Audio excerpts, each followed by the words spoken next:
de Nelson Rodrigues, o ex-covarde. Entro na redação e o Marcelo Soares de Moura me chama. Começa. Escuta aqui, Nelson, explica esse mistério. Como havia um mistério, sentei. Ele começa. Você, que não escrevia sobre política, por que é que agora só escreve sobre política? Puxa um cigarro, sem pressa de responder. Insiste. Nas suas peças não há uma palavra sobre política. Nos seus romances, nos seus contos, nas suas crônicas, não há uma palavra sobre política. E de repente você começa as suas confissões. É um violino de uma corda só. Seu assunto é só política. Explica. Por quê? Antes de falar, procuro cinzeiro. Não tem. Marcelo foi apanhar 2 mesas adiante. Agradeço. Calco a brasa do cigarro no fundo do cinzeiro. Digo, é uma longa história. O interessante é que outro amigo, o Francisco Pedro do Couto, e um outro, Permínio Asfora, me fizeram a mesma pergunta. E agora o Marcelo me fustigava. Por quê? Quero saber, você tem tempo ou está com pressa? Fiz tanto suspense que a curiosidade do Marcelo já estava insuportável. Começo assim a longa história. Eu sou um ex-covarde. O Marcelo ouvia e eu não parei mais de falar. Disse-lhe que hoje é muito difícil não ser canalha. Por toda parte só vemos pulhas. E nem se diga que são pobres seres anônimos, obscuros, perdidos na massa, não. Reitores, professores, sociólogos, intelectuais de todos os tipos, jovens e velhos, mocinhas e senhoras, e também os jornais e as revistas, o rádio e a TV, quase tudo e quase todos exalam a abjeção. Marcelo interrompe. Somos todos abjetos. Acendo outro cigarro. Nem todos, claro. Expliquei-lhe o óbvio. Isto é, que sempre há uma meia dúzia que se salvam, e só Deus sabe como. Todas as pressões trabalham para o nosso aviltamento pessoal e coletivo. E por que essa massa de pulhas invade a vida brasileira? Claro que não é de graça, nem por acaso. O que existe por trás de tamanha degradação é o medo. Por medo, os reitores, os professores, os intelectuais são montados, fisicamente montados pelos jovens. Diria Marcelo que estou fazendo uma caricatura até grosseira. Nem tanto, nem tanto. Mas o medo começa nos lares, e dos lares passa para a igreja, e da igreja passa para as universidades, e destas para as redações, e daí para o romance, para o teatro, para o cinema. Fomos nós que fabricamos a razão da idade. Somos autores da impostura, e por medo adquirido, aceitamos a impostura como a verdade total. Sim, os pais têm medo dos filhos, os mestres dos alunos. O medo é tão criminoso que outro dia 6 ou 7 universitários curraram uma colega.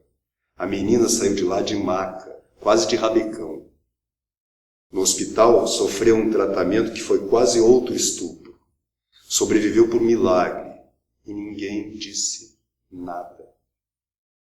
Nem reitores, nem professores, nem jornalistas, nem sacerdotes, ninguém exalou um modestíssimo pio. Caiu sobre o jovem estupro todo o silêncio da nossa pusilanimidade. Mas preciso pluralizar. Não há um medo só. São vários medos. Alguns pueris, idiotas. O medo de ser reacionário, ou de parecer reacionário.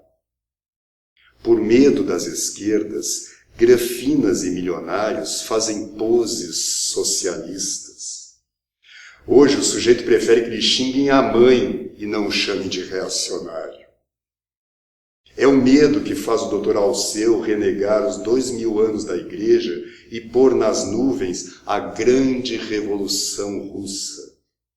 Cuba é uma Paquetá, pois essa Paquetá dá ordens a milhares de jovens brasileiros.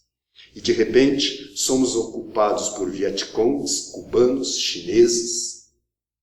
Ninguém acusa os jovens e ninguém os julga por medo. Ninguém quer fazer a Revolução Brasileira, não se trata de Brasil. Numa das passeatas propunha-se que se fizesse do Brasil o Vietnã. Por que não fazer do Brasil o próprio Brasil? O Brasil não é uma pátria, não é uma nação, não é um povo, mas uma paisagem. Há também os que o negam até como valor plástico. Eu falava e o Marcelo não dizia nada. Súbito ele interrompe. E você? Por que de repente você mergulhou na política? Eu já fumara nesse meio tempo 4 cigarros. Apanhei mais um. Eu fui por muito tempo um pusilânime, como os reitores, os professores, os intelectuais, os granfinos, etc, etc. Na guerra, ouvi um comunista dizer, antes da invasão da Rússia, Hitler é muito mais revolucionário do que a Inglaterra. E eu, por covardia, não disse nada. Sempre achei que a história da grande revolução, que o Dr. Alceu chama de o maior acontecimento do século XX, sempre achei que essa história era um gigantesco mural de sangue e excremento. Em vida de Stalin, jamais ousei um suspiro contra ele. Por medo, aceitei o pacto germano-soviético. Eu sabia que a Rússia era a anti-pessoa, o anti-homem. Achava que o capitalismo, com todos os seus crimes, ainda é melhor do que o socialismo, e sublinho, do que a experiência concreta do socialismo.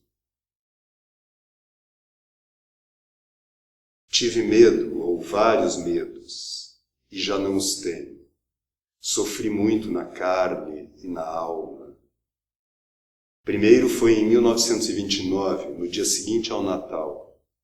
Às 2 horas da tarde, ou menos um pouco, vi meu irmão Roberto ser assassinado. Era um pintor de gênio, espécie de Rambo plástico, e de uma qualidade humana sem igual. Morreu errado, ou por outra, morreu porque era filho de Mário Rodrigues. E no velório, sempre que alguém vinha abraçar meu pai soluçava. Essa bala era para mim. Um mês depois, meu pai morria de pura paixão. Mais alguns anos e meu irmão Jofre morre. Éramos unidos como 2 gêmeos. Durante 15 dias no sanatório de Correias, ouvi a sua dispneia. E minha irmã, Dorinha. Sua agonia foi leve como a euforia de um anjo. E depois foi meu irmão Mário Filho. Eu dizia sempre, ninguém no Brasil escreve como meu irmão, Mário. Teve um infarte fulminante. Bem sei que hoje o morto começa a ser esquecido no velório. Por desgraça minha, não sou assim. E por fim houve o desabamento de Laranjeiras. Morreu meu irmão Paulinho e com ele sua esposa Maria Natália, seus 2 filhos, Ana Maria e Paulo Roberto, a sua sogra, Dona Marina. Todos morreram, todos, até o último vestígio. Falei do meu pai, dos meus irmãos e vou falar também de mim. Aos 51 anos tive uma filhinha, que por vontade materna chama-se Daniela. Nasceu linda. 2 meses depois, a avó teve uma intuição. Chamou o Dr. Silvio Abreu Fialho Este veio, fez todos os exames, depois desceu comigo. Conversamos na calçada do meu edifício. Ele foi muito delicado, teve muito tato, mas disse tudo. Minha filha era cega. Eis o que eu queria explicar a Marcelo. Depois de tudo que contei, o meu medo deixou de ter sentido. Posso subir numa mesa e anunciar de fronte alta: sou um ex-covarde. É maravilhoso dizer tudo. Para mim, é de um ridículo abjeto ter medo das esquerdas, ou do poder jovem, ou do poder velho, ou de Mao Tse-tung, ou de Guevara. Não trapaceio comigo, nem com os outros. Para ter coragem, precisei sofrer muito. Mas a tenho.